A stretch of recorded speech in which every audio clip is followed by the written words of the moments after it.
A Xunta Superior Provisoria do Goberno de Galiza aos seus habitantes. Decláranse nulos todos os actos do Goberno de Madrid. Todas as xuntas existentes en Galiza quedan declaradas auxiliares desta superior. Todos os concellos cesan definitivamente nas súas funcións. Fica abolido o sistema tributario. Fica suprimida a policía. O Banco de San Fernando, depositario dos caudais da nación, vainos por ao servizo dela. Todo o sal existente nos almacéns de Galiza se ha vender ao prezo de 25 reais.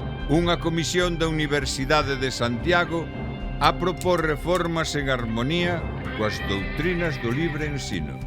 Declárase traidor á causa nacional a todo aquel que directa ou indirectamente se opoña á revolución. Patria e liberdade. Santiago, 16 de abril de 1846.